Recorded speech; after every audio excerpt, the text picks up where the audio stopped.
Hey, and welcome to Mighty Fine Shindig, a Firefly podcast. From Common Room Radio, I'm Liz Stevens. I'm Sarah Kate Pazant. And I'm Vinton Bain, and this must be what going mad feels like.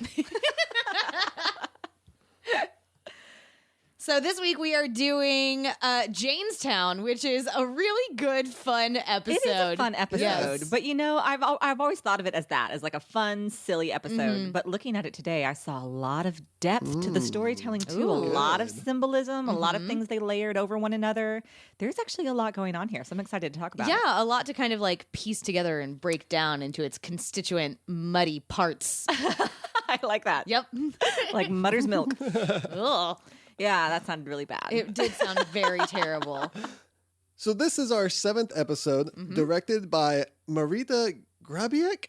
Sure. I should look up pronunciations before we do this. Nah. I don't know. And written by Ben Edlund. Ben Edlund. Now, Marita began her career as a production assistant on The Men's Club, along with Joss Whedon and Tim Minear. So that's how I'm assuming they got together and brought her onto this. Okay. What is the men's club? I was going to say, that doesn't sound familiar to me at all. That's a 1986 film I've never heard of either. So it's something I wanted to look up after researching How old this. is Joss Whedon? I mean, Young. I know. what is he, like 10, that was 15 years 30 older than us? ago at this point. I don't understand. Okay, that blew my mind. All Little right. Baby Whedon. Baby Whedon. That Now can't I need be to know correct. how old Joss Whedon I feel like that is. cannot be accurate. Surely that is not factually accurate. He was doing something in 86 when I was 2 years old? I'm not going to. He was born in 64. Holy smokes. He was 22.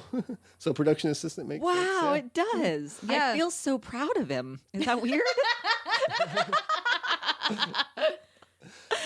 Wow. Okay, sorry. Go Baby Whedon. Oh, yeah. She has directed a lot of different TV shows. I'm just going to list off a few real quick. Dawson's Creek, Dollhouse, ER, Firefly, obviously, Buffy the Vampire Slayer, Angel, Smallville, Gilmore Girls, Battlestar Galactica, Lost, Alias, Law & Order, Special Victims Unit, One Tree Hill, and most recently American Horror Story. Man, I there's some like a good lot of stuff in those there. shows. So she's only Yeah. done like 1 or 2 episodes for each of the shows she's on, but she does good work. At Yeah, least. that's She real keeps getting journeyman director really there. Nice Oh, I like that. TV shows to be on. So Excellent. Ben Edlund is the one I want to focus on, though, the writer of this episode, who created the superhero The Tick. That's excellent. And I bet you're super happy Yes, about that that's so because you are a amazing. huge Tick Yeah, fan. I love The Tick. And Wow. before Firefly, obviously, he created The Tick and did the Tick cartoon, the Tick live action show. Of course, it was a Yeah. comic book originally as well. Okay. And he worked on the Titan AE screenplay with Joss Whedon. I really wait, Joss Whedon did Titan AE? He worked on the screenplay. I don't know Oh, okay, how involved okay. he was. Okay, so it might have been one of those things where the Right. director was like a buddy of Joss's and was like, hey, give this Yeah. screenplay a once over. I have And not seen Titan AE. You have never seen It's a Titan fun AE? movie. I haven't Yeah. seen it in a long time. We It's should do a really rewatch. good. We should do That a sounds rewatch. good. Maybe as a Patreon exclusive, we Oh, can yeah. do an episode of, we can watch Titan AE and then like, do Yes. an episode for that. That's a great idea. I saw what you almost said and then didn't say. That was adorable. Yep, because Titan AE wasn't a show. No. Oh, man. But I'm assuming that's how he met Joss Whedon and got hooked up with him to do Firefly. After Firefly, he worked on Angel, The Venture Brothers. He wrote 24 episodes of Supernatural and directed 3.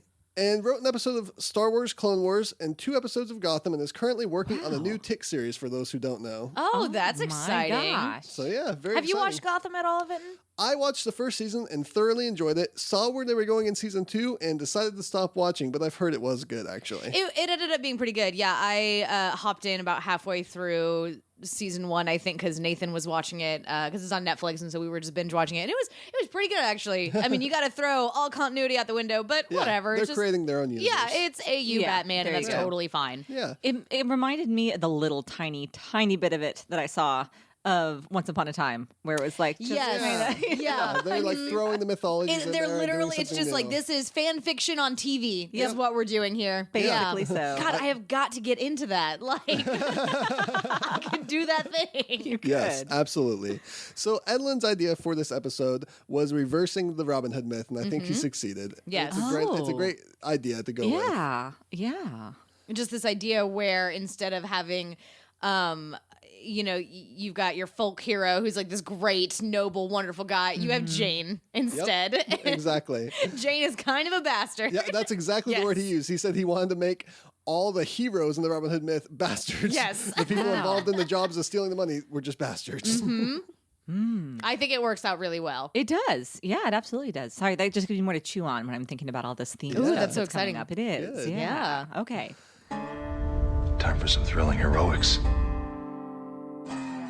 So we open our show with cold open. Again, another Shepherd book narration opening, which a little heartbreaking at the moment. Yeah. Still a little raw. there. We see Kaylee and Simon arguing about whether Simon uses swear words or not, which is just adorable.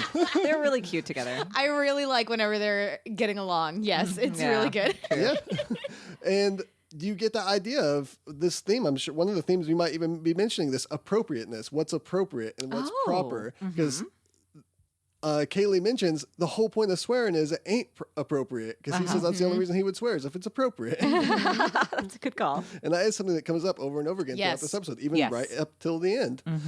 My favorite part is when Inara walks by them leaving for her job and Kaylee goes, bye now, have good sex. Great line. Which I've said to Always people. funny. Yes, so, you have. Yes. Yeah, I've been there for that. I love that moment where she says that, and Kaylee is being absolutely sincere, not Completely. poking fun, like No. just go have good sex. Yeah. And Simon gets this look on his face, like That was "What?" completely That was inappropriate. exactly, yes. But then Kaylee turns to him, and I mean, you just see on her face, like she legitimately does not know why Simon is now making this face at her, and she's just what? Well, and really, it was appropriate. I mean, again, Inara has absolutely no shame about her job and the Yeah. work that she does. So it was completely appropriate as a thing to say. What are you especially gonna with say? their Have relationship bad together, sex? right? That's Yeah, like nobody wants that. a curse upon your livelihood. Very true. I bet Inara never has bad sex. Never twice, anyways. I like that. That was good. There's only so much you can do when it's one-sided. I mean, you know, Yes. I'm sure that she does her best. So there's Okay. a clattering heard coming from the infirmary, and Oh, Kaylee yeah. and Simon go to check out to see what it is, and it's Jane who was looking for some tape and destroyed the whole infirmary trying to find it. Like a trained ape Yep. without the training. Without the training. Yes. Goodness gracious, Jane. And Mal enters and says that they're about to land down on Canton, and he goes, Jane, you remember they don't allow guns. He goes, that's what I'm doing here. I'm putting it on my side. I'm taping it to myself so that I can disclose it. Like, no, you're not taking that gun. And Jane says, I don't think you understand. I got enemies on Canton. I've been there before, and I think I made a few enemies. Simon goes, "What? You enemies? No." No. I love Simon in this episode. He's so indignant. I love Mal in this scene. He's such a competent captain. Yeah. What's it he says? Why are you still arguing? What's been decided? Yeah. And just walks right out. And Yep. Jane absolutely is gonna He pulls that tape right off, and then the camera zooms on his face as he whimpers. Oh. cute little whimper. Yep, it's so true. Mal's a good captain. So Inara's ship disengages as the Firefly lands on Canton. It's always super cool to see Inara like working at her shuttle and like controlling it and stuff like that. Just like Yeah. to continue to prove like this is not just a woman who sleeps with people like for her Right. livelihood. Like she's very capable, and I love Very getting to see like the other She's a capabilities gentleman that and a she scholar. has. That's right, gentleman and a scholar, gentle lady and a scholar. I guess it would just be lady Or gentlewoman. That's a word. or gentle woman. All right. We're all learning something new here today. So they're leaving the ship, and Simon mentions that it really stinks here, and Mal says that's what makes it a good drop point. yeah, literally stinks. Yeah. Literally bad smells fumes in bad. the ears. And he tells Zoe to stay with the ship, and Kaylee suggests that Simon go with them to get the cargo. Because Kaylee likes him and That's wants to right. spend more time That's with him and see right. how funny and cute and adorable he is in his waistcoat. Yeah, in his waistcoat. I'm never dropping the waistcoat thing ever. That's good. No, that's great. There's a line in the script that actually isn't in the episode where Kaylee says basically what she's saying is that, you know, if we want Simon to be good at anything other than doctoring, we got to like take him with us so that he can learn to do crime well. Oh, that makes sense when she That later does says make he's sense. learning. Yeah, he's Yeah. learning. Yeah, absolutely. So he protests, but Book offers to watch River and Just leaves stop him with no describing outs. me. Yeah. I love that line where Mal's like, "Oh, well, we need a cover here, and you look like a buyer. You look rich and fancy, and look at those soft hands, and you're so Pasty pretty and pasty complexion. all over." He's like, "All right, Lily fine. white." I'll go. Just stop describing me." And Mal says, "You're the boss," and Jen goes, "He's the boss now." This day just keeps getting better. Jane's having a rough day. I do like the world building here where they say, oh, this is where they make mud. Mm-hmm. And then they describe the mud later as being like stronger than steel, right? well, the Kaylee- ceramics end up Kaylee being even that way. brings Oh, it the up ceramics, okay. right there. She says, actually, it's more like ceramics, and they're used on spaceships and other things. We have a few parts in our ship that are ceramic. Yeah. And this is And- a real thing. Like, this yeah, is a real it life definitely is. technology that Edlund was able to take and transfer into the script. Like, it just made That is sense so cool. that, 500 years in the future, of course, we're going to be using ceramics for a lot of parts that they're good at. Retaining heat, and you get, there are even parts in cars today that are made out of ceramics, and Absolutely. so it's just That's so cool. Yeah, it's a cool See, bit now I'm of learning world something. building. Yeah, Wow. So Jane, still nervous about the enemies he may have made, pulls up his hood, puts on his goggles, and tries to disguise himself. Yep. he He looks like every good old boy I ever used to go four-wheeling with in Wisconsin. Oh, really? Oh yeah, that's exactly how they all dress. It was all the full Carhartts, which are very warm, so I understand They are that. very Yeah, warm. and the goggles and the hoods. Maybe I Yep. should go get what did you just call it? A Carhartt? Carhartts. Yeah. Carhartts? Uh huh. It's a I brand. need one because it's Clothing freaking brand. cold today. Yeah. Yeah. And it's very Kaylee. Yes, exactly. You should get a Carhartt. You I love it. should get a Carhartt. Speaking of like the wardrobe in this, I found it interesting that a lot of the mother's clothing was taken from Waterworld. That movie. makes It is so interesting. much Another sense movie to I've never me. seen, but You've I can never see that. seen Waterworld? Should I? I've heard, yeah. See, this is what I hear about Well, I mean, Waterworld. I enjoyed it at the time, but I think looking back, it might not be so great. All right. Okay. Yeah. We'll have There's to. a part where Kevin Costner drinks his own pee. Well, but he filtered it. He does filter it. Yay. Waterworld. It is- yeah, but say if there's water everywhere. I guess it's salt water. Is that the thing? Yes. Sea, seawater. Ah, Yeah. You can't drink that. You'll go crazy. That's true. Yeah. I saw it on Black Sails. Okay. So Simon and the crew get a tour from a mother under the guise of buying, and Simon barely knows what he's talking about and is Oh my stumbling over Oh my words. God, he's adorable. He is adorable. I am a buyer. I'm Yes, here to I, buy the mud. You definitely want to Yes. buy a lot. A lot of this mud, please. Jeez, who is this diabolical master of disguise? Yeah, I love that line from Wash. And then Kinley's like, he's learning. He's And Mal learning. takes over the situation. He's like, actually, let's wander a bit and let the man do his job. Yes. Poor Mal, just trying so hard to keep back that eye roll. Well, I mean, where is Mal's outfit from Shindig? He could have posed as the buyer. That's a good call. He's got that on board with the little bolo tie. Yeah. Yeah. Maybe they just, gosh, if Simon was on my crew, I too would like to just poke fun at Simon I think that's as the thing, that he possible. mostly just as- wants to That poke probably fun at was him. the original plan until Kaylee put forth Simon. And Right, then yeah, Mal that was is like, true. oh, I don't have to get dressed up. Oh, this'll be fun.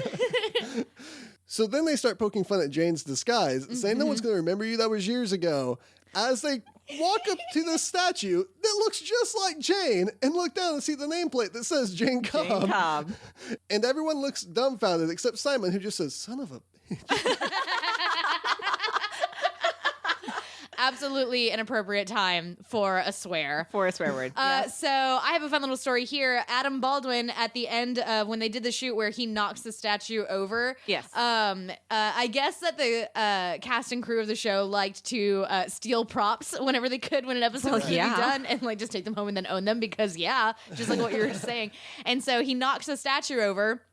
And everyone was like, well, you should just take the statue with you, just take it home. But it was too heavy. So he cut the head off of the statue and took it home with him. Well, then the next day he gets a call and they're like, hey, where's the head of this statue? And he's like, I have it. It's at my house. And they go, oh, we need to do a close-up shot of the statue Yeah. now and we need the head. So he had to bring it back, which is why when you get that introductory shot of the statue, you can see a big old crack in the neck. Oh my That God. isn't there for because they either couldn't fix it or just didn't want to fix it. Right. And Adam Baldwin ended up like donating it to be sold off for charity and raised like $1,500 from it. So That that was happened really with cool. a lot of the props, actually. I've heard a lot of stories about they took a lot of those props and then later they were like, oh, actually, this is a big thing. We'll sell it for Yeah. charity. And so they did that a lot. Yeah. That is so cool. That's great. Yeah.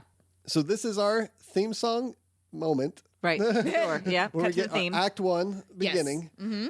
And it cuts right back to them staring at the statue. And Mal says, I Jane? say, all of that was a cold open. That's a long, Yeah, it's a cold long, open. cold- It was a open. long, cold open. Wow. So Mal looks at Jane and says, Jane? Jane says, yeah. You want to tell me how come there's a statue of you looking at me like I own something? I missed that, I think. Like And I he's- owe him something. And I like that Mal's like, no, seriously, Jane, you want to tell me? And Jane's like, look, Mal, I got no rotten idea. And just cuts him off. He's like, I'm as dumbfounded this as you are. Yeah. I love Kaylee's line when she's just like moving slightly. Wherever I go, his eyes are keep following me. She's so adorable. But it's at this moment that Jane explains that when he was here before, it was a botched job and he had to get out quick, and there's no reason that they should have a statue. He's totally dumbfounded by this. Yeah. He didn't do anything except try to pull a heist and failed. Now, again, you see Simon perturbed by Jane's heroic praise from Yes. these people, and Wash pokes fun at him. And Jane says that he crossed the magistrate and they need to hurry with this job because that's a big deal. Yeah. Oh, that's right. Yeah. And we get the cut to Inara, meeting the man who hired her, who, this is a good cut, even though you don't know the first time you were watching this, if you come back to it, you then know that she's meeting the magistrate. Yeah. It's a nice And thing it that doesn't did get take revealed me till some later. time. It doesn't get revealed until later. Yeah, although I wonder if we should have just assumed based think on I like just his assumed. prosperity, Oh, we should really? have known. Yeah, I just sort of That's what I figured. thought. I thought I was See, like, oh yeah, duh. When I it came think up. when I watched the episode the first time, I just thought that she like left and went far away to like some, not obviously Right, too far, but far enough that the shuttle could go to something that was completely unrelated. Right. That's what I thought at first. Yeah. When I was first watching, and then it took me a second to realize they were all in the same. Well, and also it doesn't look the same. It doesn't Well, look yeah, like the same you're going to planet. keep your magistrate in a completely separate section from Yes. like where the mutters actually live and stuff. But it does make sense that, I mean, yeah, I guess for me, it just made sense that if you're going to have all these, the foreman is talking about how all the people working for them are indentured. Right. And so if they're indentured, then there's somebody who is over them. And so I just made that And connection. he even that, says, "I only make the people I own call Yes. me by my title." And that helped me a lot too. I think Yeah. just getting that line where it's like, oh, There this, is a lot of tells there, I guess Yeah. I just missed. But the cut is probably the biggest one. He says magistrate, they cut to the magistrate. Yeah, Exactly, hello, yeah. which is- A total Whedon cut. Yes. And it's just a shortcut to Inara. She basically meets the person, finds out that She says an important line though. she does. Yes. Every problem is an opportunity in disguise. That's what she says. which I really enjoy. Yeah, I love like that line put quite a lot. in my notes for sure. And he seems to really approve of that and He seems to does. just very, in general, approve of her. And Yeah. we come to find out that Magistrate Higgins is remarkably overbearing. And Yeah. we get super, we're just very done with him by the second time Yep. around. Completely. Just, he's incredibly So is obnoxious. Inara. And yeah, right? But he's another one that seems, all right on first meeting. Obviously, the thing about owning people was bad.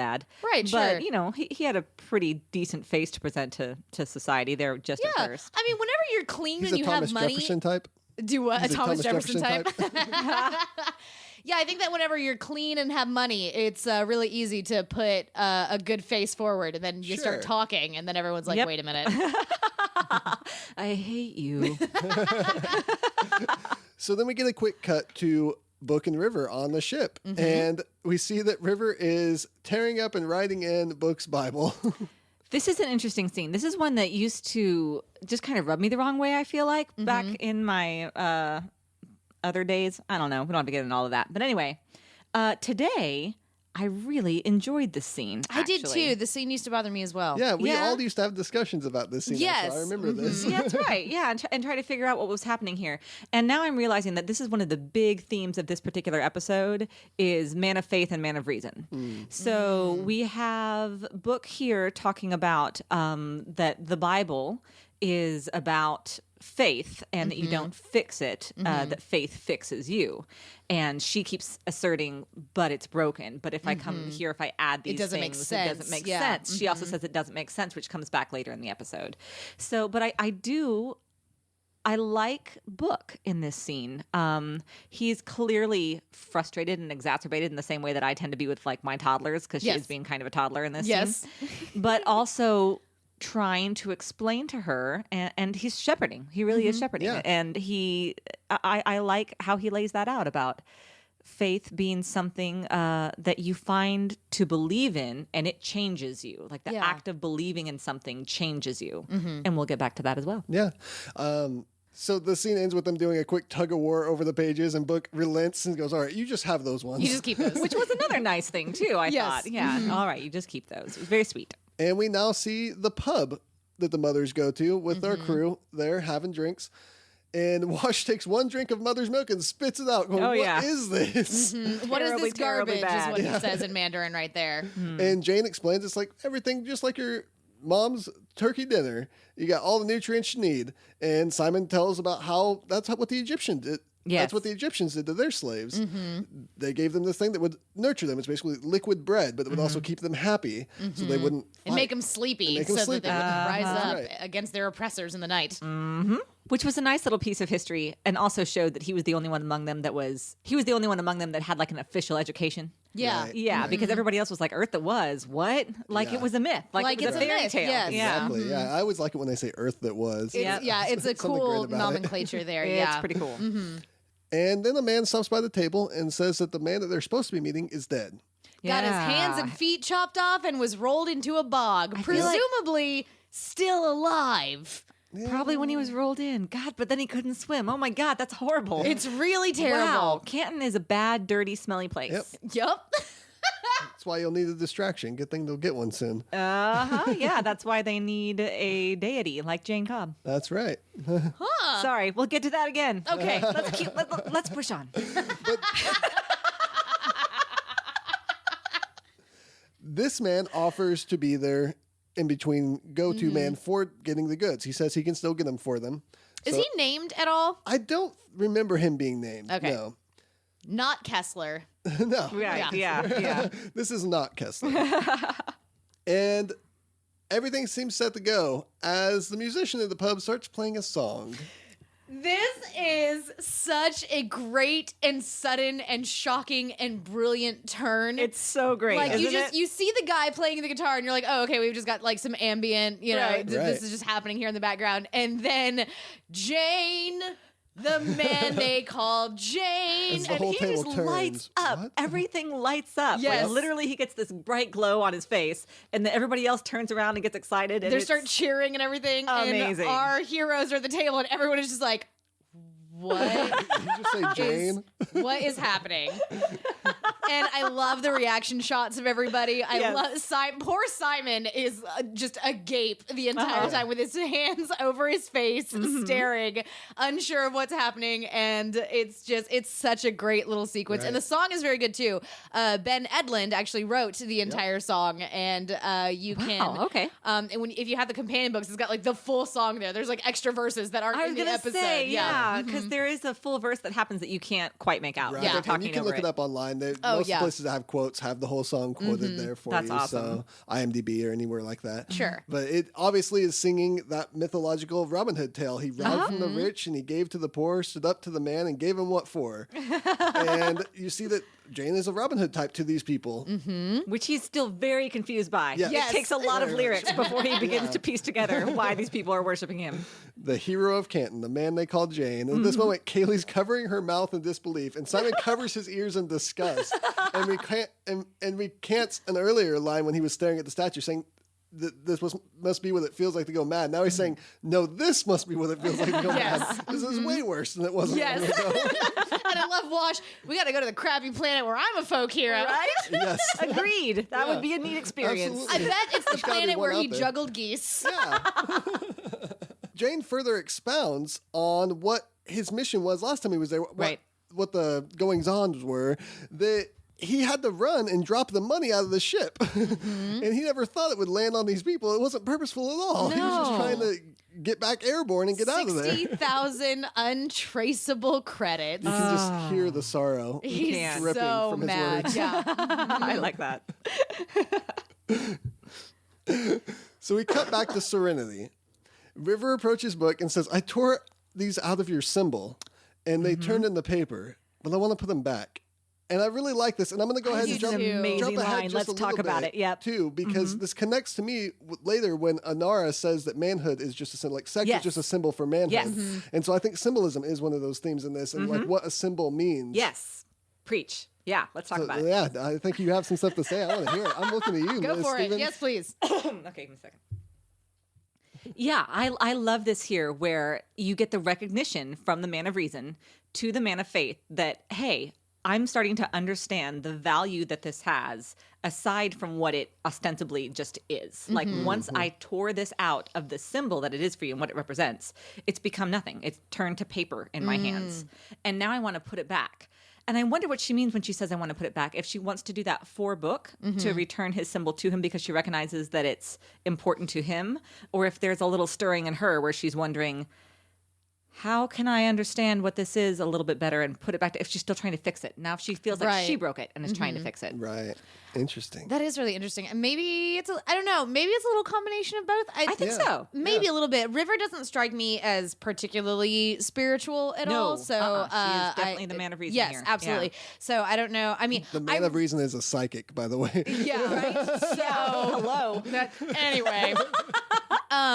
But I really like Summer Glau's her inflection in that line. I tore these out of your symbol and they turned into paper. Like the halting, like the almost stuttering there of just like this lack of understanding of how this happened. Like how did I take this from this and suddenly it has lost meaning and now, like you just said, Liz, like this is nothing. Apparently, Summer Glau insisted in putting those pages back into the Bible herself, and so taped all the pages back into the book to give it back to Ron Glass. That's amazing. Yeah. That warms my heart. Wow. Apparently, Ron Glass was always like not the Bible again when they made him carry a Bible into every scene. He's like, it's in the script, Ron. You got to carry the Bible. And I guess it's just because he's having to carry around the prop all the time. Yeah. But one of the presents Props they gave are him, the worst when you're acting. They really totally are. What do suck. I do with my hands? yeah, Joss once presented him with a Bible that was as big as 2 phone books taped together and said, "Here's your new Bible to carry around," as a joke. At the end of the series, whenever it got canceled and they were all leaving, and one of the gifts that they ended up giving to Ron Glass was his little Bible prop, and apparently he cried. I bet he did. Yeah. Oh, Ron Glass. Oh. Okay, we can move on now. Deep breaths, everybody. We can get through this. It's at this moment that you might have noticed that Book is getting ready or for bed or something. He's brushing his teeth, washing his hands, and his hair's up. And he gets up, and you see his full hair fro, just like Albert Einstein. It's kind of amazing. It is amazing. So cool. And it takes River by surprise. Quite by surprise, as she screams and runs out of the room. Yes. And then Zoe goes around the corner. She's like, "Preacher, what the hell? Whoa." Yep, even Zoe. His defenses are not strong enough. His masterful locks. Which Joss Whedon mentions in the book. He's like, "Hey, that was a free prop. We use free props anytime we can. That's a free special effect right there." Exactly. We have to use his hair. So back to the crew at the pub. They're freaking out about this song. Like, let's get out of here. We got to get out of here. We're attracting too much attention. Right. So as they leave the pub, they find a huge group of people gathered outside, staring Jane down, cheering his name and applauding. It's a way to leave a kid. pub. Yeah, it was that little blonde boy. Yeah. You know, your eyes are stuck, kid. Yeah. Led the whole town. Look, it's Jane. Jane is here. back. Jane Jane is walks back. among us. Emmanuel has come. Right? Yeah. You have a lot to say about this to say episode that you were today. keeping to Christmas time, yourself. Good theme. Very Emmanuel has nice. come. Yeah, exactly. Jane's Day. It's also going to be my Christmas Jaynesmas. celebration. Yeah, Jaynesmas. We're gonna, I love that. We're going to build a statue of Jane and put Christmas lights around it. That's good. That's good. Yep. That's bad. We shouldn't do that. Well, I mean, it's just a tree. We can replace it with Jane. We can make our own little Jane head as a Christmas tree topper. Yeah, That's horrifying. Yep. Oh, God. a little bit. So Jane then tries to escape that crowd by going back into the pub and needs a drink. Yes. And he gets a drink of mother's milk. And it's just about as he's about to put it up to his lips, someone goes, "That's Jane." And the bartender slaps it out of his hand. Slaps the bottle out of his hands. Which I love that moment because Jane's just like, "What the hell?" Yeah. I just need a quiet drink. And he's like, "Not for the hero of Canton, the best whiskey in the house." Which is kind of nice for Jane, I feel like, actually. That's probably never happened to him before. That's Probably probably not. the moment where Jane's like, "Okay, No what- one has tell ever me about given- this hero of Canton Yeah. again." Nobody has ever given Jane a free bottle of whiskey before. Yep. Yeah. Yeah, for sure.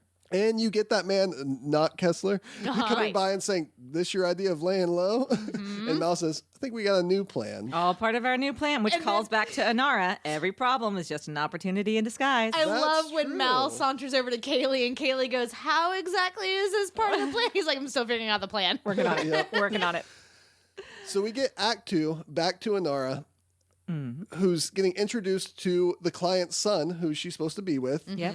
Fess Higgins. Yeah. That's a terrible name. That Fess kinda is a weird. terrible really name. awful. Fess. And you see the That's client, bad. the father, disrespect Inara, what she does. Say, this isn't a tea party. What is this, all this here? And she's like, you don't need to be in here. Yeah. She is amazing right here. She's She's just so completely, and good. she keeps her class too, but absolutely just walks him right out the door and slams it on him. Yeah, I like all that the she's- while just being a woman of grace and class. Right. I respect this so I much. like that she says it real politely at first. She's Yeah. like, actually, with tradition, this isn't a place for you to be in here and do. And he just like overrides her and is like, blah blah blah. What this is my was he gonna son. He's a do? virgin, Like blah, blah. watch them have Yeah, sex? and she's like, you know what? No, you are breaking the rules. Yep. Get out. You have to go now. And she even does it like you said. She's like at first starts to get like that dominating. Like she buffs up to him and then is like, just let me show you the door. And Yeah. she's just real kindly out the door. Inara is amazing. really good at setting up boundaries for everybody except Mal.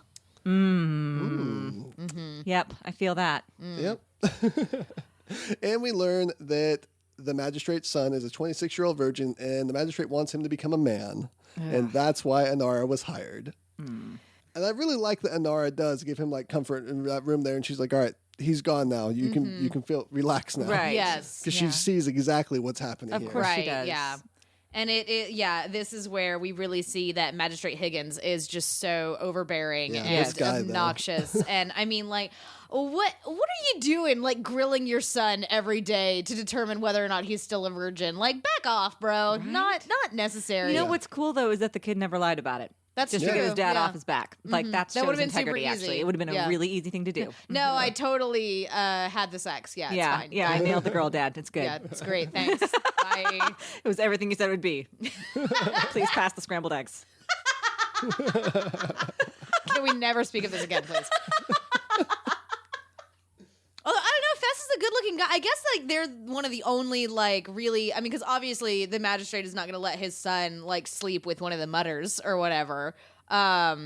I mean, maybe he would. I don't know. I It's think really it was a conscious choice. Yeah. yeah. Yeah. Well, his father probably wants him to sleep with royalty or someone. And, Probably and the world nobility, of Firefly certainly. companion is just as good as royalty, really. Oh, that's right. Yeah. Gosh. So we go back to the pub where Jane is now partying with these people, obviously having accepted, and he's learning a little bit more about how they view him. There's that mother there under his right arm who's telling him all about it. He's like, I'm so glad you came back. I'm so glad you came back. And he goes, "How can I stay away?" Yeah, I love that. How can he's got the girl under his Squeezing left the arm, people closer to the him, boy yeah. singing his praises under his right. They tell him that they had a riot on his account. Yeah, he's so proud. So teary-eyed. This is all very lovely, actually, seem to happen with Jane. We'll get more to that as the show goes on, I think. But yeah, he's definitely starting to understand the value that they've placed on him. We see Simon and Kaylee, who are obviously drinking too much, especially They've Simon. had quite a bit to drink, haven't Quite they? a lot. Simon's just really jealous. He's like, no one ever calls me a hero. I'm a doctor. I save people. And Yeah. what is this? And, I reattached a girl's leg. She named her hamster after me. Yep. Hamsters is nice. And I really like the way he calls Kaylee pretty. He says, you're pretty. It's adorable. And he just It's kind of really like collapses into her a What'd you little bit. cute. Yeah. And then he says, hey, you know, even when you're covered in injury, especially when you're covered in engine Especially grease. when you're covered in which is engine grease. exactly what she would want to hear. Yes. It is. Yeah. Well, it's just what we talked about in Shindig about how when she is at her best, she's at her most competent and she's talking about engines. And so it does show again that he sees her, which Yes. is adorable. I love it. He sees what she's good at and appreciates the beauty in her competency, Yeah. which is really nice. Yes, Yep. it is very nice. And Mal tries to get Kaylee. He's like, we got to get. And Kaylee's like, things are going well here. And he's like, Captain, no, we got. And he's like, I Things said are things are going very well. well. And I love that Oh. Mal just like glances between the two of them and he's like, oh, all right, yeah, you two stay here, keep an eye on Jay, and I love that Mal Kaylee's is the best drunkenly in this patting moment. on his arm. Just thank you, thank you, thank you. It's so adorable. Oh, and you can just see Mal's face with the, you crazy kids. Yeah. Yeah. Adorable. So cute. We cut back to the ship, and Book is trying to convince River to come out of this hiding hole that she found. Yes. And River says, they say the snow on the roof is too heavy. They say the ceiling will cave in. His brains are in terrible danger. Talking Which about is Ron Glass's huge white so hair. good. Yes, it's very cute. I It's love all of her great little poetic line. language. It's so much Yes. fun. And River says, no, I'm not coming out. It's too much hair. Too much And hair. Book Too much goes, hair. oh, is that it? And Zoe says, hell yes, preacher. If I didn't have stuff going on, I'd be down there with her. Yep. River, honey, he's putting the hair away now. Doesn't matter. it'll still be there. And it's at this point that Mal and Wash return to the ship and tell Zoe of Jane's fame. Uh-huh. And of course, Wash is good and drunk too. Yeah. Wash is good. Yeah. You've been drinking, husband. that doesn't make it any less true. So they say that the plan is to use this Jane Day celebration that they're going to concoct Right. with the Jaynesmas. mothers Jaynesmas. as a distraction to move the goods so that no one will notice them. Back to Inara, the young man, the magistrate's son, expresses his embarrassment. Fess. I just don't want to say it. Right? Fess expresses his embarrassment and shame from his father, obviously from his father. Otherwise, he would not feel any of this, and it's made quite apparent. And Inara says that he is different than his father, and that companions choose their jobs carefully. And if the actual client had been his father, she would not have chosen him. She Right. chose the magistrate's son, Fess, for a reason. We're learning a lot again this episode just about companions and about what it means, because she talks about how this companion greeting ceremony is what she says when we see her Yeah, a with the tea ritual set. that goes back centuries. A ritual that Yeah. goes back centuries, and it's really beautiful, actually. Like, It again, is. we've talked about before over and over about how, like, what Inara does is not just sex. Yeah. Like, she is truly a companion to these people. She's sitting down, she puts together this tea set that is as much for her, I'm sure, as it is for them to, like, prepare herself for this ritual and prepare herself for this time that they're going to be spending together. Well, and what did she call the shuttle at that time? Did she say a sacred sacred place or of- consecrated? It was something I think she said like sacred that. and consecrated place of union. Yes, place of union and Yes. ritual. So yeah, and that is also very spiritual language. So I love, gosh, just everything about Inara, and I do agree that what she is doing here with Fess is she is helping him to understand himself a little more fully, to respect himself, to appreciate himself a little bit more fully. And sex is an important part of that, but only a part of it. And I love how she says that sex has nothing to do with your manhood, that you, or really anything that happens with me in this room has nothing to do with your manhood. You are the one that makes yourself a man. It's all very interesting. Yeah. So it's at this moment that we find out, if you didn't know before, like me, if you missed the calls, that the father of this boy is the magistrate. Yeah. Because someone enters and tells him Jane has returned. And the magistrate goes and And the magistrate has this really terrible, awful line when he's staring into the fire and the foreman comes in and is like, hey, Jane has come back. The magistrate right before says, my son's out there. Pray to God losing his cherry. Ew! Yep. Ew! Yeah, I guess Ew. I read right over it because I didn't want to hear it. Yeah. Yeah, sorry. It's gross. It is It's gross. gross and terrible. Blech. So the magistrate then goes to get this rough character out of lockup, whose name is Stitch, and you find out that was Jane's partner, who Jane left, and is responsible for him losing an eye and getting locked up for 4 years. Yeah, good makeup too. The lost Yeah. eye is gnarly It's and gross. and gross. scary. Yeah, he is a gross looking man. He is. And I like that the magistrate just full confidence that man's not going to shoot him too. Yeah. I feel like he could have shot both. Actually, I I feel think like so. going like bang. Well, you're dead. Gonna go take care of Jane now. Yeah. and probably everybody would have been better off because of it. I Yeah. think so. Yeah, I left my coffee in there. But that's not what happens. The man takes a gun and goes off to kill Jane, not Like shooting you the do. magistrate for some reason. And that's where we get our Act 3, which opens up morning time at the pub. Mal finds Kaylee and Simon asleep on the bench together, and And Simon's it's adorable again. It's I keep so using that word, dark. but oh my gosh, They're the two of them so together cute. are Yes. so Right. cute. And Yeah, I do give a little grace to Simon here, even though what he says is dumb, real dumb. it's real dumb. He reacts, and I think this is really reading off of an older episode where we talked about family. Him reacting to the father of the girl that he fell Yeah, asleep no, with. Yes. absolutely. And I totally read that Yeah. that way as well. Like, Simon still doesn't feel as though he's a part of this crew. And Yes. so he is concerned that if, because of Mal's affection and love and care Right. for Kaylee, that if Simon were to do anything, what he would consider improper to/with Kaylee, that Mal would beat the hell out of him. Yeah. Which Right. I feel like Mal might do. Might do. Yeah, yeah. Maybe. I feel like Mal lets Kaylee make her choices. And, Well, sure, but I mean, like, and if somebody- respects, and- yeah, like, now if if it was some- like doing something inappropriate to Kaylee's standards, Right, then right. Mal would have Yeah, a problem. or taking advantage. Right, Yes. or if some dude in a bar like grabbed her butt or whatever, Mal Right. absolutely would Yes, start a fight absolutely. in that Yes. bar. But I feel like you can read into Simon saying, "I would never," not with Kaylee, as in, I would never, not with your daughter, I swear, sir. Yeah, yes. Mm-hmm. And Kaylee, of course, doesn't read it that way and Nope. says, what do you mean, not with me? Well, she might have a little bit of a hangover. She's a little grumpy. Well, I don't think it takes grumpiness to take that the wrong way, though. And I love that Kaylee always calls Simon out when he's being rude, even when he's being rude on accident, because Or she's rude for the sake of being proper. Yes, yeah, because she's forcing him to see that, okay, your actions and your words are hurting me. I don't care what your intent is. Yeah. Your intent can be good. It is still hurting me. Therefore, you need to redirect. And I really, really like that about her. Yeah. So Jane comes down the stairs loudly singing his folk song. Oh, yeah. Hero of About Canton, himself. The man they call me. with a woman in his arm, the same woman from the night before. And he says, eggs. Well, that at least is sweet, right? Yeah. Eggs. Living legend needs eggs. Living and then legend needs eggs. I think this is something a lot of people miss. He says, and he looks at the girl on his arm and says, maybe another milk. Another- And stares down. Not talking about mother's milk, I'm assuming. Gross. Disgusting. Disgusting. Yep. Well, and what do we think about Simon not fighting Kaylee on this at all? Not trying to say, oh, no, that's not what I meant, but just be like, I think I will have some breakfast. Yes, that's a good idea. I'd like to see a menu. Well, I think that he knows I think that Simon knows when he has lost a fight. Yeah, well, and Kaylee does say, it's time for you to stay. That's would be a proper person would have breakfast. Just stay.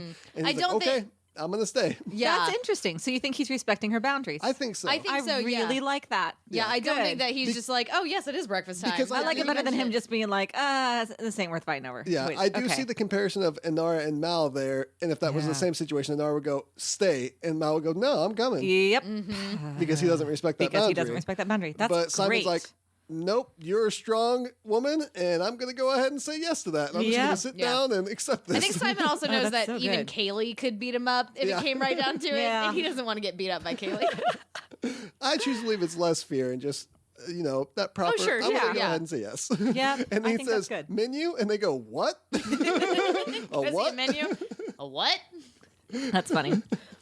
So we cut to Inara with her client who has, quote unquote, become a man. Right. But he's questioning and saying, I thought it would feel different. And aren't I supposed to be a man now? And Inara says, a man is just a boy old enough to ask that question. Which is a great line, too. And then she explains that what they just did was a symbol. Going back to the Bible, and it's a symbol. Right. It means something. It's not the thing in itself. It's not the thing. Yeah, absolutely. And that is interesting, too, because her job does make her separate the symbol. Well, I mean, I suppose, for me anyway, like the ritual, the sacrament of sex is about the in-loveness of two people and the mutual respect and affection of those two people.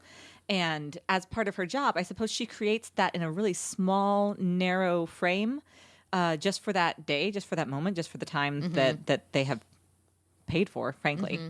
But it is a shadow of the thing that I think that people are really looking for, and that even that she understands and respects the ritual of sex to be, or she wouldn't have that line, right? I mean, I assume that if there was a time when she were to finally, if she and Mal, for example, were to get together and to have sex, it would be completely different than yeah. this sort of ritual that she I would is assume offering. so too. Right? Yeah. We do cut back to Mal there, who's explaining the plan to Jane. And you see that Jane's not necessarily just taking advantage of his new celebrityhood. Because he Yeah. actually Yeah. doubts his plan. He's like, I don't know if I feel right taking advantage of these people. They're actually really good people. Yeah, And he's taking grown to love advantage them. of He's like, yeah, these are, I'm understanding that these are people now.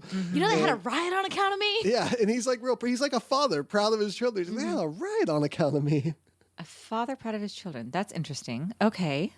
I mean, if you go to the route of like the deity, it's like the God Yeah. looking down No, his I see what you're creation and saying. saying, this is good. Wow, interesting. See, and I was thinking about Jane understanding, I guess, starting to want to be noble because they see him as noble. Oh, Like yeah, that's wanting interesting to too. Yeah. live up to the standard Right. of what they have set him up to be. And you do see that because it's an illusion that he holds for now until toward the end of the show when it gets Yes. broken for him. yeah, and he for all of realizes them. he can't be what they want him to be Right. to himself. Yeah, at to least. himself he can't. He doesn't think it's intrinsically there. Yeah. Hmm. But obviously he's going to relent and allow that plan to go ahead. It's not really hurting the people. It's just tricking them into looking the other way, basically. So That's right. Yeah. I'm sure he's okay with that. Wash, Kaylee, Zoe, and Mal head to go get the goods. And we cut back to Inara talking with the young man Yes. who tells her of this folk hero who stole from his father and how he's This is a funny returned. scene. It is. And Inara thinks he's talking about Mal and starts going, "Oh well, Mal, yeah, he's set in his way, but he's a real big hero and he's got a Has great this heart." idiotic sense of nobility. Yeah, this idiotic sense of nobility. Uh-huh. And then the boy says, "You actually know Jane?" Jane Cobb? You're talking about Jane Cobb? Yeah, the only person I ever saw who stood up to my father. And you see that in his heart. That's what he wants. That's why Jane is a hero to him. Ah. Because he wants to stand up to his father. And he's like, that gives me the inspiration to stand up to my father as well. Yeah. That's all. And so I almost wonder if that's what drove him to on this 4 years of, nope, I'm still a virgin, Dad. Oh, just to stick to the man? Yeah, it's like, I learned from Jane that I can stand up to you. Wow, I like At least that. a little bit. Yeah. And he tells Inara that his father has had the ship grounded. Yes, So Inara and now landlocked. knows that, which will be important toward the end of the show. So we cut back to Simon in the pub, and this rough character that was let out of his jail cell, Stitch, enters and decides that he's going to rough up Simon to try to find out where Yeah. Jane is. I'm pretty proud of Simon here for at least attempting to fight back and grabbing the bottle and busting it over the dude's head. Yeah. Yep. That's pretty good, Simon. That was the That was a best good that we move, could but- expect from you. I mean, it didn't work. Didn't work. But, it was better to see him, do that Although than just cower Simon and should have whimper. won that fight. If you have a guy locked in a small plastic box in the heat for 4 years, there's like muscle atrophying and everything. Reality is no call. defense for fiction. True, whatever. true. But yes. But yeah, Simon. Just imagine how muscly he was before he went into that box. Oh, yeah. Gross. Maybe he was doing push-ups every day. There wasn't room to do push-ups in there. Well, maybe there was. Maybe No, there was wasn't even only room to maybe stand not. in there. We you only guys. saw it from one angle. Oh. Those were really little boxes. I think that they're like 5 by 5 feet, maybe. Yikes. Wow. I just imagining. There's not even room to like stretch out to lie down. You're like Really? fetal always. Wow. Yeah. Oh my gosh. Yeah, no, he wouldn't be able to walk. You're I right. don't know. If there was room, my original imagination went to Uncle Iroh. from Uncle Iroh. That's Avatar- exactly what I was Avatar, thinking of. Yeah. Where he's just working out, becoming super buff in prison. Yeah. I mean, what else are you gonna do? Yeah. Sit in the darkness? Gosh, that man should be insane. Yeah. Should be He, insane. he is. He's a little bit by all insane. rights, Well, insaner. yeah. I mean, he could have been that insane before he went into the box. We Yeah, don't that's know. fair too. Who knows? But he stops fighting Simon because he hears chanting from outside. Yeah. Mm-hmm. And- Jane. We cut to where the chanting's coming from, and the crew driving on by past to take the goods to the ship without being noticed. Plan worked perfectly. And Jane is standing in front of his statue, and they're demanding a speech from Jane. Who's Jane is good at not talking. particularly loquacious. No. But I love the speech that he does give. Far as I see it, you people have been given the shortest end of the stick ever afforded a human soul in this crap heel verse. But you took that end, and you took it. And that's, well, I guess that's something. I love Kaylee out in the audience. Just that wasn't half bad. I was like, I'm pretty impressed my own self. Yeah, and then the whole crowd cheers. That's good enough for them. Yeah. Oh man. The unwashed, uneducated masses. Yep. But at that moment, there's a gunshot, and Jane's partner throws Simon Yes. down, saying he's going to butcher one of his boys. And Jane says, he ain't one of mine. And I wonder here if Jane is literally saying, like, he's not one of mine. He's just not. I never liked that kid. Or if he's saying that to protect Simon. He's like, he ain't one of mine. Don't hurt him. Yeah, I saw the little flicker, and I think that it's the second. And I think yeah. it goes so along too. well with him wanting to be a hero now. Yes. I think before he might have been like, do what you want to the kid. Yeah, right. Don't care. But now he's like, I'm a hero. I'm in front of these people that think I'm a hero. I got to act like a hero. He ain't one of mine. You leave him alone. yeah, I like that. So I think like that that's a right. lot too. I also like that Kaylee is the one that picks up Simon and is like, "Are you okay?" And honey? she says, "Honey, yeah, honey. And then he is so surprised when he says, "Kaylee." I think that he maybe still expected her to be angry with him. Yeah. So I think he was really Definitely appreciative of so. her forgiveness and tenderness there. Yeah. And so now we have Stitch, who explains to the crowd and us the full botched job that Jane committed when he was here years ago. That when they were trying to escape, they needed to lose weight, and he didn't throw the money off first. He threw Stitch off first. Yep. And said, Yeah. "Yep, you're out of here. I don't need you anymore. More money for me." Yeah, there's really not a good way to spin that. Nope. No spin team in the world. Not even Ann Perkins and I Chris mean- Traeger. I don't know. I feel like I can kind of spin it. There's no rule amongst thieves. They're thieves. Do There's whatever. usually honor amongst thieves. Especially when That's you're the working saying, though. Is together. there's not honor amongst thieves. They're not pirates necessarily. They're just thieves. They're criminals. And Jane, Yeah. you already saw that Jane just turned his back on the people when he gets hired for the Firefly. I mean, I guess that doesn't come up till later, but Right. we do know that as having watched the show that that's his origin story. He's not one for keeping around people. Jane's He moral doesn't care. compass is not nearly as complex as Mal's moral compass. That is very True. true. Yeah, Jane is. I mean, I think we said this in the first or second episode, but like Jane is Jane's friend. Jane Yeah. looks out for Jane. Yep. So yeah, chucked his partner out the ship. And you would think that this crowd of mothers would go, oh, this isn't the hero we thought he was. Right. This isn't our Messiah. This isn't this person. But nope, because Stitch shoots at Jane and the mother dives right in front. The one who told him the story was so excited that he was there, Right. dives in front and takes that shot for Jane because Jane is still the hero they want. Oh, it's heartbreaking. And that's where we get our Act 4 cut. And I love that it comes back. And the first thing that happens is Jane just chucks a knife into Stitch's chest. Yeah. Yeah, which is super It cool. was like, nope, Yeah. this ain't going down like this. That man just risked his life for me. I'm taking you down. And he does. He grapples him and just beats his head into that statue, killing him. Has to have killed him. I mean, Oh I can't yeah. see it Yeah. being Stitch anything is else. dead. Yeah. And I just love that relentlessness there that I think is fueled by him being surrounded by those people that love him. And then one of them got hurt sacrificing himself. And he's like, no, you did not just do that. And you see that anger when he runs over, that like caring anger of why would you do this? Why would you throw yourself in front of me? Get up, get up. It's so sad. It is sad. And the kid is dead. Yeah, obviously dead. And Jane, in frustration, says, all of you think there's someone just going to drop money on you? Money they could use? Well, there ain't people like that. And he pauses. There's just people like me. And at that moment, just before he said that, you saw that little kid run and get the knife from Stitch's chest. And then he runs over to Jane and kneels like he's handing it to a king Yeah. and presents it to him. And Jane takes it and he just doesn't know what to do. And the crowd just stares on. It's more of that contrast, the man of reason, men of faith. Because, yeah, Jane, and of course, it's complicated because Jane is the one who's being deified in this moment. But, yeah, that's a really cynical line, that there are no heroes, there are only people like me. When it's clear how much he disdains himself, you know? Well, and to Yeah, see that's where that. the line comes from, is his own disdain for himself. Yeah, and just to see on his face this realization that he isn't a hero, he's just a bad man. Right.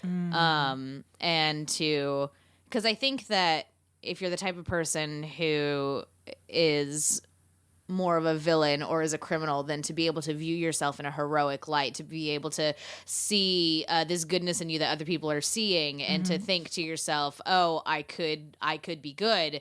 And then to have that, come shattering down around you. Right. And it's like, no, you will never So be good. publicly, too. Yes, in front of all these people who made you feel as though you could be good. Like it's really heartbreaking. It's really heart wrenching, and you can forgive Jane for chucking this dude Stitch out the back of a plane. And- Like you don't. They were talking about in some of the notes on this episode about how Jane is this kind of guy where you don't necessarily want to see Jane win because he's kind of a bastard and he, is just kind of a bit of a crook, but you also don't want to see Jane lose either. You want to almost watch him have to toe that line and see the struggle. I mean, Jane is our comedic relief. We like watching Jane because it's funny to watch Jane, and then to see him be so humanized in this moment is really interesting, and I think just very striking. Yeah. And Jane fortunately has an image of himself there to take out his anger on himself, and he pushes down the statue, and he does what he wants to do to himself. He knocks himself down a notch and says, "You're no hero," and throws down the statue, which I think is great symbolism there for him even. And the crew returns to the ship, and Wash notices that they're landlocked and starts to panic. And Inara goes, "Is there a problem?" And Wash goes, "Is there a problem?" No, we're fine. As the landlock goes away, and Inara has Fess. obviously solved this problem with the help of Fess, which it cuts straight to the boy then talking to his father magistrate, which I say the boy, he's 26, but the son. Yeah, sure. And it turns out he overrode the port control, and he became a man by standing up to his dad. And he says, "You wanted to make a man out of me, Dad? Guess it worked." I love that. It is a good line. And then you get that quick ending to the River book story where River's sitting at the table looking, I think she's looking through some kind of book and writing through it. And Shepherd Book approaches and she says, "Just keep walking, preacher man." She said, "I'm not dealing with your hair." And then we wrap up Kaylee and Simon's story. Yeah. Kaylee and Simon sitting together and just talking and, caring for his wounds. Right. And Kaylee says, "What's so damn important about being proper? It don't mean nothing out here in the black." And Simon says, "It means more out here. It's Which I all I really have." like. And then he shows that it's his way of caring for her. He says, Yeah. "My way of being polite, or however, it's the only way I have of showing you that I like you, of showing respect." Yep. And then Kaylee, probably one of the best lines of the whole show. "So when we made love last night," Simon, "when we what?" "You really are such an easy mark." Reminds me of Mal. How much did we drink last night? I don't know, I passed out. So good. I love the chemistry there between them. They're darling. It's true. Yep. I like them very much. And then we get our final scene with Jane staring off into the distance in the cargo bay, pondering about why a mother would sacrifice his life for him, about how they are probably putting that statue right back up. Yeah. And Mal comes up to her when they have that small discussion about it, and Jane just doesn't understand. And Mal says, "It's my estimation that every man ever got a statue put up of him was one kind of son of a bitch or another." That's such a good line. I Yep. really like that line. Yeah, my favorite line there, though, is right after that. "Ain't about you, Jane. It's about what they need." And then Jane says again, "Don't make no sense." Yeah. And I think we see a little bit here of the residual man of faith that's in Mal and just the unsinkable man of reason that's in Jane, because he does not see the sense in that at Yeah, all, no. in this idea of there being a need of something to put your hope in, I suppose, because that's what Book had said too, right? That when you believe enough in something, it changes you. So it had changed the people of Canton. It had given them hope, and it had made them stronger, made them know that they were capable of more, incited riots. So that really did have nothing to do with Jane. Certainly nothing to do with Jane's intentions. Right. It was, again, the symbol. The symbol is the thing. The symbol is the thing. So, yeah, that was actually kind of a big episode for Yeah. Hero of Canton, Man They Call Jane. There was a lot going on. Yeah. Good storytelling. Yeah, so let's break into all of our favorite parts of the episode. All right. I love my captain. What was your favorite part of the episode? That silly song. The song in the bar. The Song is really, really good. Yeah. I was trying to think of what my favorite part was, like who acted the best in this or who had the best parts. And I kept wanting to jump around to other people, but then I finally realized when we just talked about that last part, it's definitely Jane at the ending. I The way totally he's agree. Grappling with this emotional state and like trying to understand these people and where he fits in and how he can be a good person and be a villain and all of that. Just just the longing and staring into the distance before they even start talking is such good acting. Yeah. We talked a lot last week about breaking characters for jokes and stuff like that. And I think that rather than breaking Jane's character this week, we're actually arcing his character and actually Yes. getting to see his character grow and change. And that's really nice because we haven't gotten a whole lot about, Jane the man. Like I said, we usually have Jane as comedic relief. And so it is really fascinating to be able to dive into that and to dive into the sort of person that he is and the sort of person that he believes himself to be and what he does when presented with this completely separate belief and how that affects him and how that changes him. And then again, to have that taken away. Yeah. So yeah, I agree. I thought that Adam Baldwin just really nailed it with this episode. Absolutely. Yeah. Okay. So thank you guys so much for joining us. You can get in touch with us and join in the conversation using the hashtag MFShindig. That's You right. can find us all on Twitter at Common Room Cast. You can find me at Elsa Grab the Salt. I'm at Lizbeth Ray 555. And I'm at Flesh Eater. And if you'd like to hear more from me, check out the Graphomania Podcast Network at graphocast.com. That was good. Man, you're getting really good at that. Yeah, man. Impressive. If you like this show, if you want to support us, if you want to help us do more of this kind of thing, you can head on over to patreon.com/Common Room Radio and you can kick us $1 a month or whatever you can afford. We're also on Facebook at facebook.com/Common Room Cast. If you want to send us an email, you can send us an email at podcast@commonroomradio.com. And I think that's going to do it. Yeah, well, we do have our Patreon goal too now. So Yes. once we hit $500 a month, we'll be bringing back Disney Princess Deathmatch as Disney Villain Deathmatch. Yes. And it's going to be awesome. Yes, We're and almost there, folks. All out super battle, single elimination bracket style brawl of all of Yeah. your favorite Disney villains. We're going to have to score them again, aren't we? Bracket system. It'll be different. Bracket system.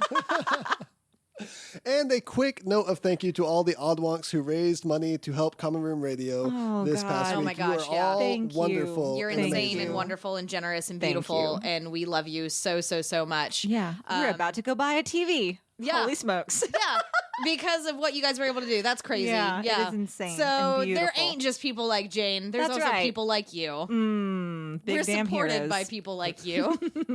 Brought to you in part by people like you. That's right. Brought to you in all by people all, like you. really, I think. yes.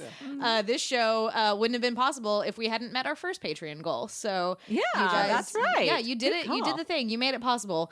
We're gonna take a week off for Christmas, so we'll let you guys know when we're back. Yeah. Keep an eye out on Twitter. Follow us at Common Room Cast and the hashtag MFShindig. Yep, and you'll figure it all out from there. Merry Jaynesmas and a Happy New Year.